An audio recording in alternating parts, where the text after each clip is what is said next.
Here we are having one is isolation center for 100 patients. Chairman of this institution, Mr. Raghavan. Thank you so much.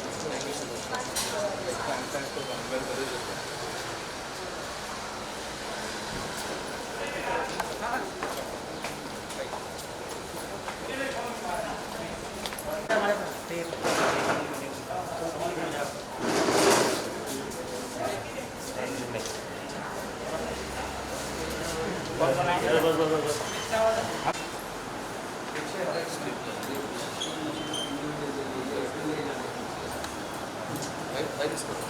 ये high risk develop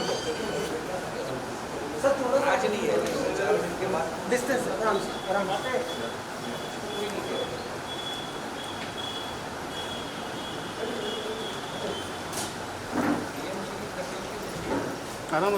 काही नाही mobile मागे आहे ना sir मागे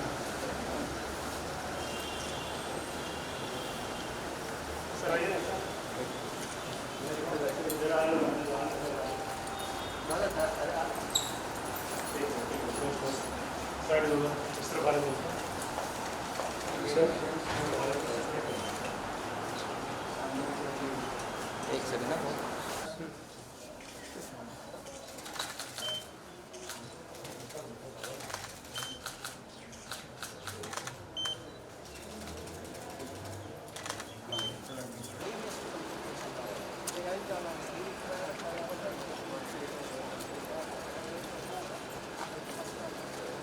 अब वो स्टेज नहीं रहा प्रॉब्लम लास्ट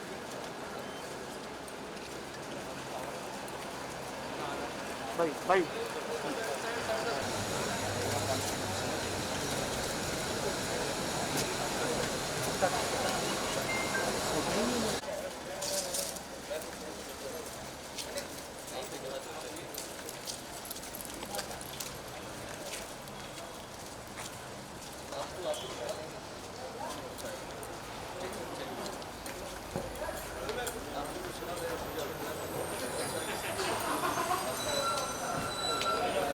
आइसोलेशन सेंटर के पास आप आए हैं, क्या कहना चाहेंगे कोविड परिस्थिति है? मैं तो बहुत सुन रहा था इस बारे में कुटुक जी, इनके जो और मित्र हैं वो भी हमारे मित्र हैं, उससे बता रहे थे कि कितना अच्छा आयोजन यहाँ पर हो रहा है। और ऐसे में क्या है कि हर कोई इस समय सारे भेदभाव छोड़ के सिर्फ समाज के लिए, अपने लोगों के लिए, चाहे अपनी कॉन्स्टिट्यूंसी हो, चाहे देश हो, स्टेट हो, शहर हो, सब मिलजुल के हाथ में हाथ रख के काम करें, उसी में भलाई है। क्योंकि यहाँ पे कश्ती जो डूब रही है सब उसी कश्ती में बैठे हुए हैं, ऐसा तो है नहीं कि कोई कहीं और बैठा हुआ है, सभी परेशान हैं।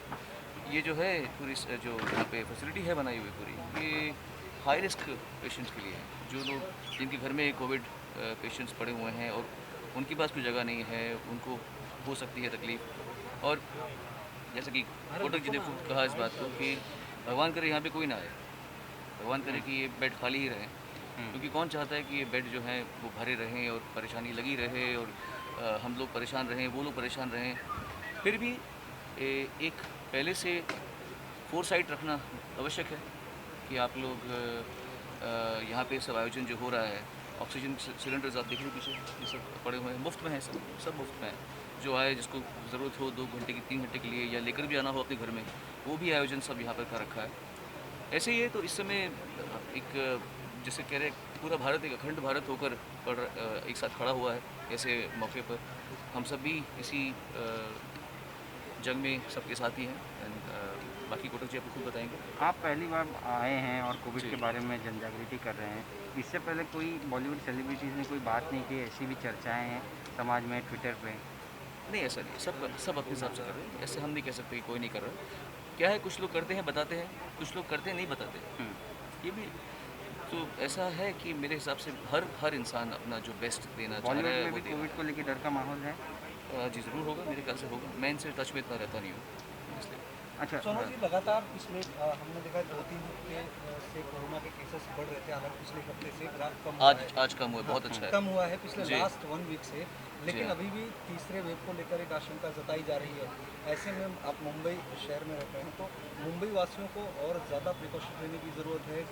छोटे बच्चों को लेकर बहुत सारी बातें कही जा रही है, तो क्या कहें? देखिए, मैं तो यही कहूँगा, मैं आपको अपना एग्जांपल दूंगा। मैं किसी को ज्ञान देने में विश्वास नहीं रखता। मैंने आज ही मेरे पिताजी को, मैं सुबह जिम में था, मैंने पापा को ये कहा कि हालांकि मैं फ़िट हूँ, हालांकि मुझे कोविड हो चुका है, पर मैं कभी उस डगर पे नहीं पहुंचना चाहता जहाँ पे मुझे लगे कि अरे सोनू निगम तू तो बहुत ओवर स्मार्ट हो गया था, अब देख तेरी हालत क्या हुई पड़ी है।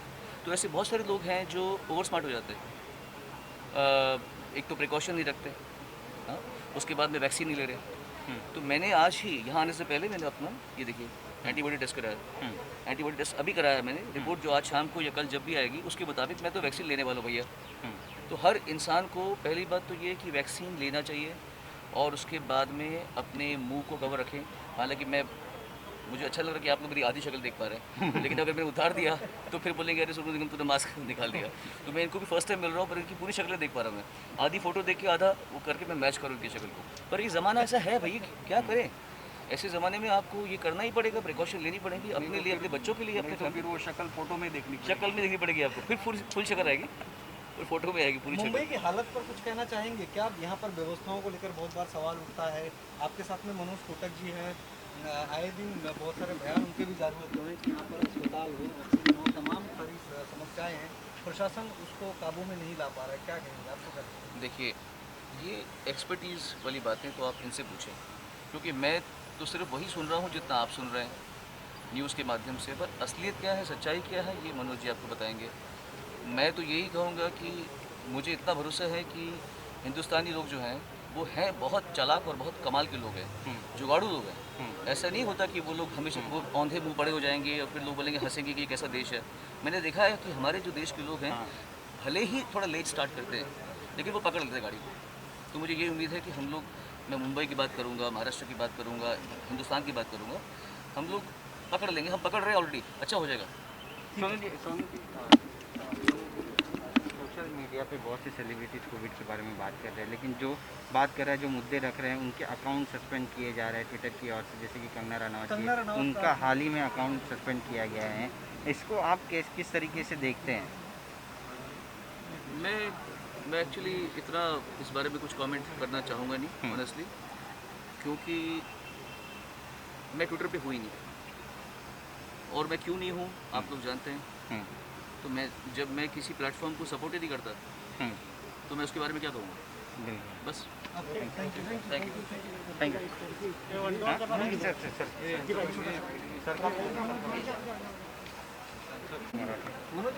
ऑक्सीजन सिलेंडर यहाँ पर व्यवस्था की गई है, किन लोगों की है, किस तरह से मदद कर रही है, सराजी मराठी रोजाना कितने मरीजों तक पहुँचाया जाने चाहिए?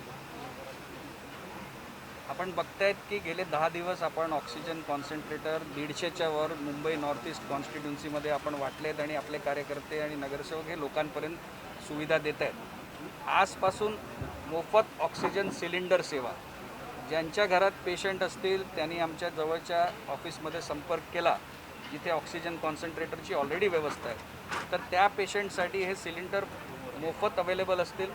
त्यांना पाहिजे तेवढ्या वेळा रिफिल करून देऊ।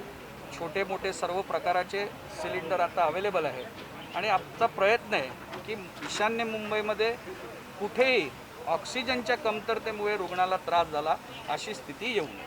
सर आज हिंदी में एक बार बता दीजिए। जैसे कि आप पिछले 10 दिन से देख रहे, 150 के ऊपर ऑक्सीजन कॉन्सन्ट्रेटर हमने लोगों के अंदर बांटे। हमारे कार्यकर्ता नगर सेवक के ऑफिस से लोगों को मिल रही है सुविधा।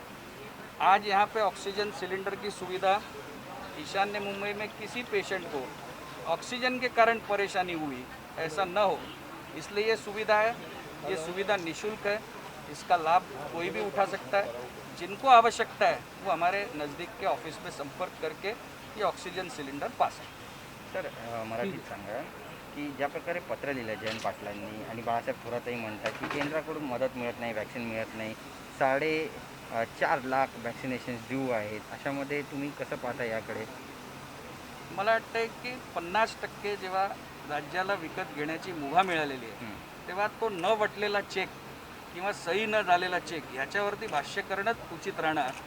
की त्या चेक कुठे गेला त्याचं कारण मुख्यमंत्र्यांनी सांगावं. मनोज जी, एक आखिरी सवाल, आज भी बहुत सारे वैक्सीनेशन सेंटर पर अफरा तफरी देखने को मिला। जिन लोगों को सैटरडे संडे बुलाया गया था उनको आज वहाँ पर सेंटर पर बुलाने के बाद में सीनियर सिटीजन नियोजन शून्यता यही उसका उत्तर है.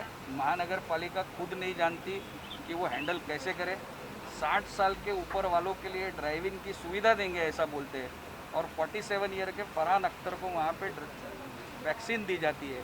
यही बताता है कि कितनी बड़ी नियोजन शून्य. तर मराठीत सांगा. वरती देतो ना. ठीक.